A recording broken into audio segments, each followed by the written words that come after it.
السلام عليكم ورحمة الله وبركاته.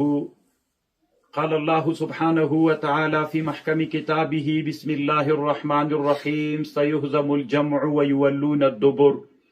د افغانستان مسلمان مجاهد ملت ته یو څو خبرې کوم. د افغانستان مسلمان مجاهد ملت خصوصا هغه مجاهدین چې د افغانستان په سرحدونو باندې د طاغوت او د ظالم نه دفاع کوي. مجاهدین ورونو، تاسې چې په سرحدونو باندې پراته یئ او د اسلامي نظام دفاع کوئ او د یو ظالم او د جابر او د طاغوت نه دفاع کوئ د دې وطن، دغه مقابله جهاد ده. دغه مقابله یې تاسې د هغه حدیث مصداق ګرځېږي چې رسول الله صلی الله علیه وسلم وایي: لغدوة فی سبیل الله خیر من الدنیا وما فیها.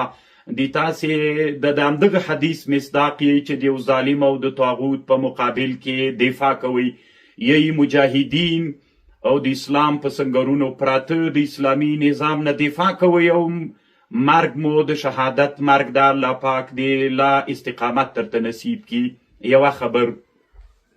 او دویمه خبر مو دا ده که چیرته د موږ د افغانستان د اسلامي امارت زعیم امیر المؤمنین حفظه الله چې د افغانستان د مسلمان امت قیادت په غاړه باندې لري، که موږ افغانانو علماو د ټول افغانستان ولس ته کوم امر وکړي، موږ هغه امر ته لبیک وایو او موږ د هغه امر ته منتظر ولاړ یو چې هغه کوم امر موږ ته وکړي. انشاءالله موږ به امر په سرو سترګو باندې ومنو. او دریمه خبر می د پاکستان علماو ته ده، د پاکستان سیاسی تنظیمونو، د پاکستان علماو نه یوه غوښتنه کوم. دغه د پاکستان ظالمانه کړنه چې دلته یو اسلامي نظام راغلی او افغانانو یوه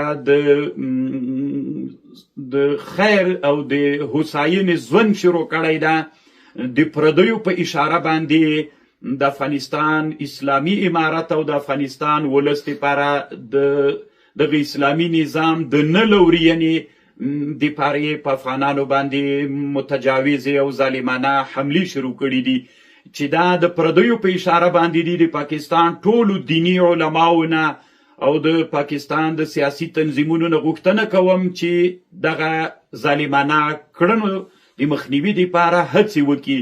الله مکړه افغانان هغه خلک دي چې د تاریخ په اوږدو کې انتقامونه بیا نه پرېږدي. تاسې ته علماو، تاسې ته معلومه ده کله چې شهاب الدین غوري رحمه الله د هند د پخواني هند سره په جګړه کې ماته وخوړله، یو وارې بل وارې غزني ته راغی. یو کال بعد کله چې پېښور ته ورسېده، هلته په پېښور کې بیا یو چا ورته ویلي چې چیرې ځې، نو د غوسه ورته وکړه، ورته ویلي چې ما هغه سپین کالي چې د کفن په شکل مې اغوستلي ول د مقابلې دپاره، او نو هغه سپین کالي له تیر کال نه تر اوسه ما نه دي بدل کړي، سره له دې چې زه تقریبا له اجمیر نه تر غزني پورې راغلم، اوس بیرته دغه در روان یم، نه مې هغه کالي بدل کړي دي او نه مې تر اوسه له خپلې ښځې سره جمعه کړې ده چې تر څو پورې انتقام وانخلم. هماغه و چې الله عز وجل بیا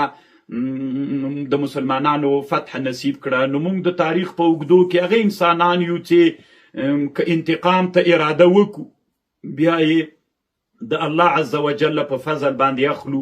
موږ هغه انسانان یو چې د تاریخ په اوږدو کې موږ ته د دنیا مؤرخینو، د فاتحینو، د غازیانو لقب را کړی ده. که د الله عز وجل نصرت را سره بیا به موږ فاتحین او غازیان ګرځېږو. خو مخکې له دې نه چې موږ د امیر المؤمنین صاحب د غزوې او د فتح اجازه راکړي او موږ ته اعلان وکړي، موږ د پاکستان علماو، زه د یو عالم په حیث باندې د پاکستان سیاسیونو او د علماو نه غوښتنه کوم چې د خپل ظالم فوج او د طاغوت فوج چې د پردیو په اشاره باندې دغه عملیات شروع کړي دي او کوشش وکړي چې دغه ظالمان له دغه ظالمې کړنې نه وساتي چې مسلمانان دواړه طرفه مسلمانانو ته پکې تاوان رسیږي او دواړه طرفه عام ولسونه په دغه عملیاتو کې زیانمن کیږي. السلام علیکم ورحمة الله وبرکاته.